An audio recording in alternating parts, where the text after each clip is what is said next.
Bonsoir et bienvenue dans ce nouveau 19-20 en Champagne-Ardenne. Dans l'actualité, un jeune homme de 17 ans tué par balle hier soir dans le quartier Croix-Rouge à Reims. Le service régional de police judiciaire a été saisi. Une enquête pour meurtre est ouverte. C'est officiel, les vendanges vont commencer dès lundi dans l'Aube et dès le lendemain dans les autres départements. Début de la récolte un 20 août, c'est tôt, très tôt. Mais les vendanges sont-elles vraiment de plus en plus précoces? C'est ce que nous verrons avec David Caldas. Qu'est-il arrivé aux chats errants de Saint-Par-les-Vaudes? Dans cette commune de l'Aube, ils ont tous disparu du jour au lendemain. À la plus grande inquiétude de ceux qui avaient pris l'habitude de les nourrir, ils soupçonnent un acte malveillant.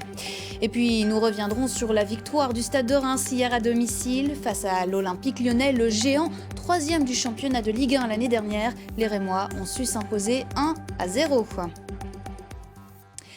Les faits se sont déroulés vers 22h30 hier soir devant un immeuble désaffecté du quartier Croix-Rouge à Reims. Un mineur de 17 ans est décédé.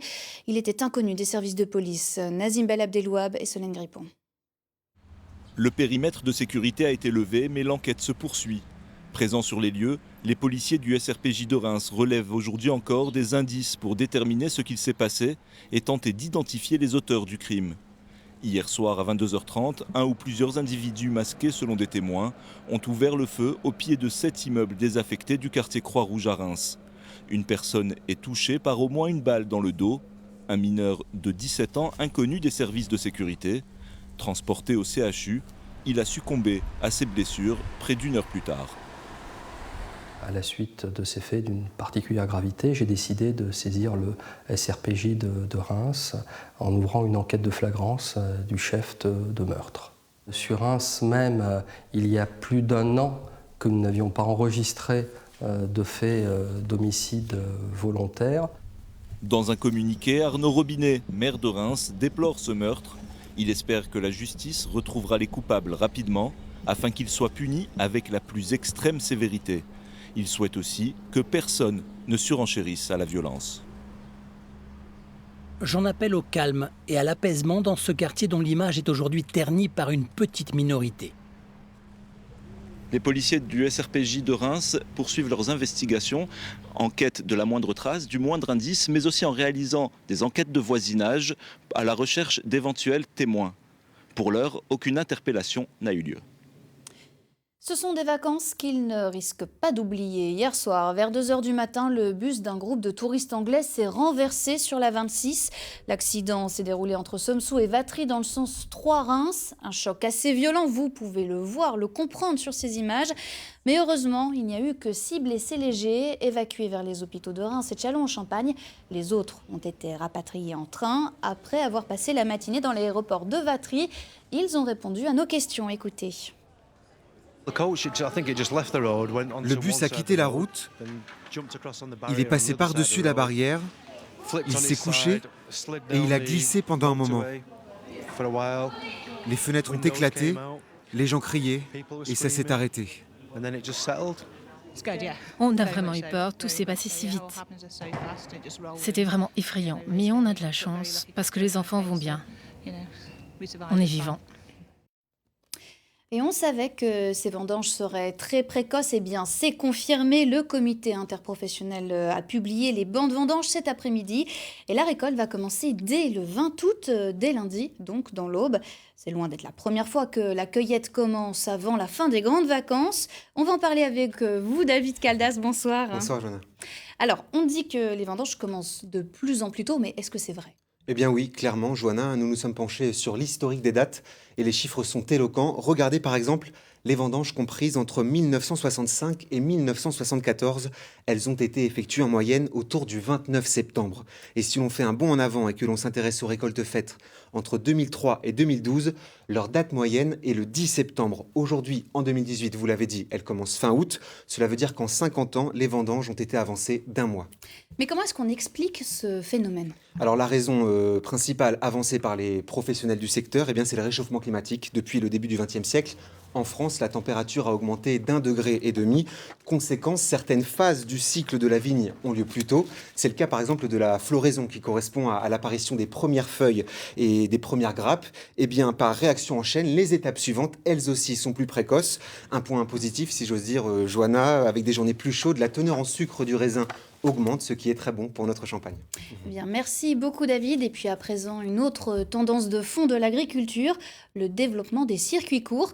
Et son dernier pendant, les magasins de producteurs. L'un d'entre eux vient justement d'ouvrir dans les Ardennes et il attire déjà beaucoup de monde. Sébastien Valente et Claudine Crène. Des tomates, des carottes ou encore des salades, des pommes et même des fraises. Les produits sont frais et de saison. Ce sont aussi et surtout des produits locaux et de qualité. C'est tout cela à la fois que les clients sont venus chercher. On a pris des salades samedi matin, on l'a faite lundi, elle est encore croquante. Franchement, et la qualité, ça n'a rien à voir. C'est peut-être un peu plus cher, mais il y a la qualité et puis on fait travailler les producteurs locaux, c'est important. C'est sûr que ça risque d'être plus cher, mais quand on veut la qualité, enfin moi c'est mon opinion, si on veut de la qualité, il ne faut pas avoir peur de mettre un peu plus, et c'est bon. Ils espéraient pour commencer 800 clients par semaine. Ils en ont 800 par jour. 9 agriculteurs associés, 30 exploitations représentées. Ici, aucun intermédiaire. Un circuit court, imaginé depuis 3 ans, après une véritable prise de conscience entre producteurs et auprès des clients. Nos clients qui sur nos marchés nous disaient on adore vous voir mais vous passez souvent et puis vous êtes trop répartis dans les Ardennes parce qu'on a quand même un magnifique département mais qui est éclaté. Et puis nous entre exploitants qui se disaient effectivement on a des productions, on a des produits de qualité sauf qu'on n'a pas d'endroit où on peut se retrouver et que nos clients nous retrouvent tous au même endroit. Aujourd'hui on va passer la barre des 8000 clients, on est à notre 10e journée d'ouverture donc c'est inespéré quoi, inespéré. Des produits 100% ardennais. C'est ici par exemple que sont cultivées les salades, les brocolis, les choux-fleurs. Et les marchés ne suffisent pas toujours à écouler toute la production. C'est pourquoi Olivier et son épouse n'ont pas hésité à franchir le pas de l'authentique fermier. On voulait valoriser tous nos produits. On travaille déjà avec certaines... on a déjà des débouchés pour notamment les salades, du chou, de la carotte, de la pomme de terre. Et tous les autres petits produits, on avait du mal de les écouler. On les écoule sur les marchés de Sedan, dans les petits commerces. Mais on avait besoin d'un nouveau souffle. L'affaire est déjà florissante. 6 personnes ont été embauchées en quelques jours au sein du magasin. Et ce n'est visiblement pas terminé. Mais où sont passés les chats sauvages de Saint-Par-les-Vaudes ? Dans cette commune au nord-ouest de Bar-sur-Seine, dans l'Aube, ils ont tous disparu du jour au lendemain. L'association de défense des animaux qui les avait tous stérilisés dénonce une recrudescence des actes de violence. Jaël Galichet et Lucas Baron. Il n'y a plus que Pirate, le matou de la maison, qui traîne dans le jardin. Les 10 chats sauvages que nourrissait Marie-Agnès ne viennent plus. Elle craint le pire. Je prépare leur nourriture ici. Là, le grillage, il avait été coupé en bas.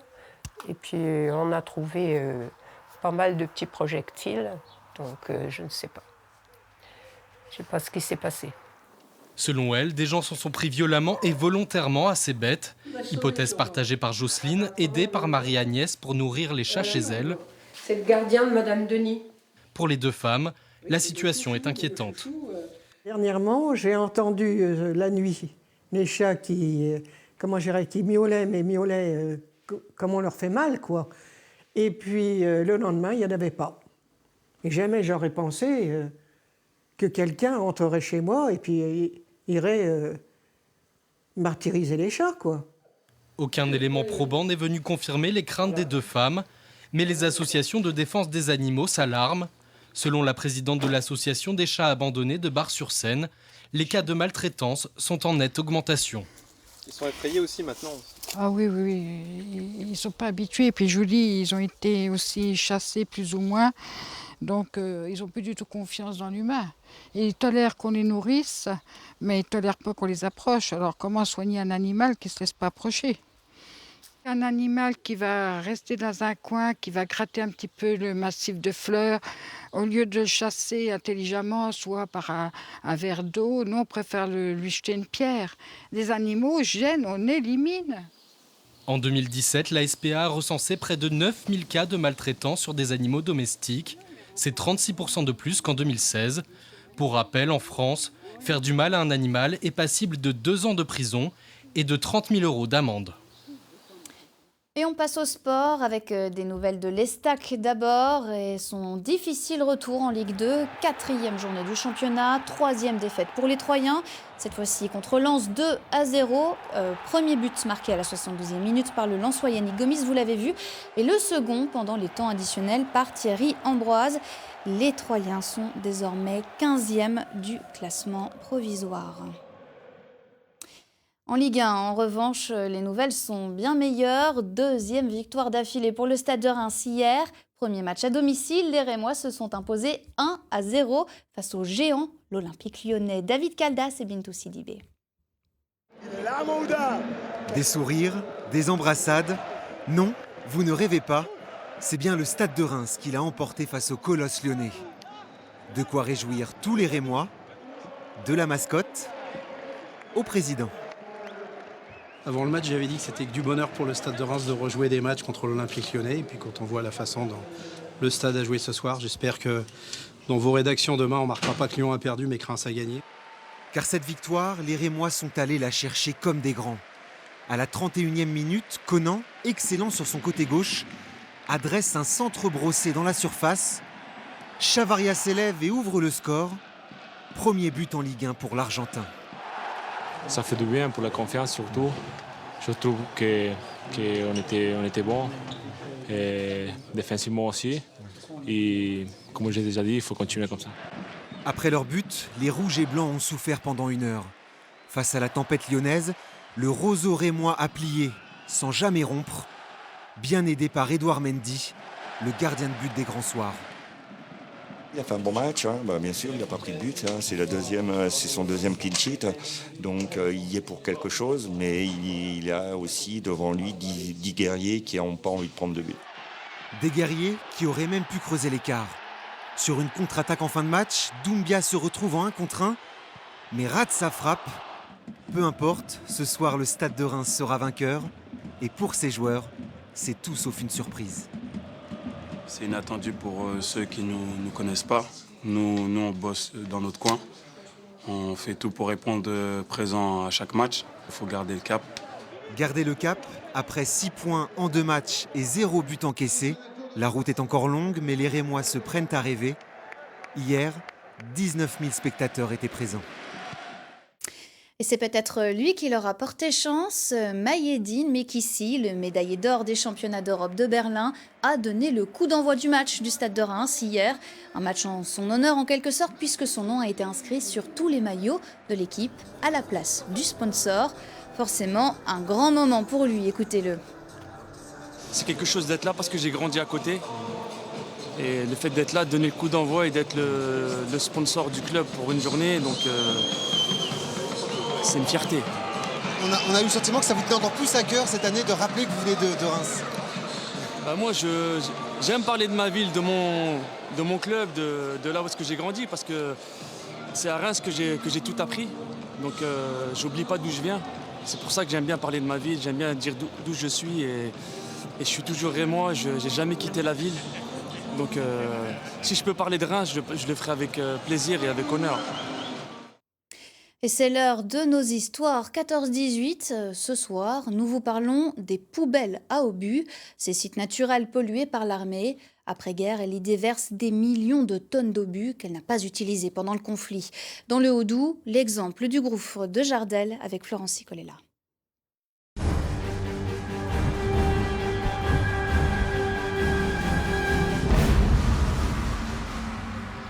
Si les sols de la zone du front regorgent en 1918 de munitions, il est des endroits à des centaines de kilomètres qui portent les mêmes stigmates. Ainsi, le gouffre de Jardel, cavité naturelle du Doubs, est devenu une poubelle militaire oubliée pendant 50 ans. À la fin de la guerre, l'armée se retrouve à la tête de centaines de milliers d'obus inutilisés. Elle les entrepose dans des forts, les immerge dans l'océan ou des lacs comme celui de Gérardmer. Dans le Doubs, elle se rapproche du doyen, professeur de géologie Eugène Fournier, pour trouver l'endroit idéal. Celui-ci écrit « En 1919, on a estimé le puits de la Belle-Louise, 6 mètres, le Lachenot, 8 mètres, mais le puits de Jardel, sur une hauteur de 20 mètres, pouvait recevoir 32 000 obus. C'est donc ce dernier qui a été choisi. » Le gouffre de Jardel, cheminé de 120 mètres de profondeur, est en effet facile d'accès. Il est connu depuis le Moyen-Âge pour recevoir par exemple les bêtes d'élevage mortes de maladie. Mais le déversement qui s'effectue en 1923 est d'une toute autre ampleur. Un témoin raconte que pendant des jours, des camions se succèdent, puis partant depuis des wagonnets sur double rail, charriant 3 à 4 000 tonnes d'obus de 75 à 240 mm, les plus gros pesant plus de 100 kg. La décharge souterraine s'entasse ainsi sur une quinzaine de mètres immergés en période de crue. Le risque d'explosion est écarté, les obus étant a priori désamorcés. Mais les composants, notamment l'acide picrique ou mélinite, pouvant s'échapper des obus cassés dans leur chute ou corrodés par le temps, laissent toujours craindre à l'avenir une pollution des eaux souterraines. Le gouffre de Jardel se trouvant en amont des sources de la Loue, rivière emblématique de Franche-Comté. Et je vous rappelle l'une des principales informations de ce journal. Un jeune homme de 17 ans a été tué par balle hier à Reims. Les faits se sont produits vers 22h30 devant un immeuble désaffecté du quartier Croix-Rouge. Ce mineur n'était pas connu des forces de l'ordre. Le service régional de police judiciaire a été saisi. Le 19-20 continue. Dans quelques instants, l'édition nationale reviendra sur la disparition de Kofi Annan, icône des Nations Unies. Il est mort à l'âge de 80 ans.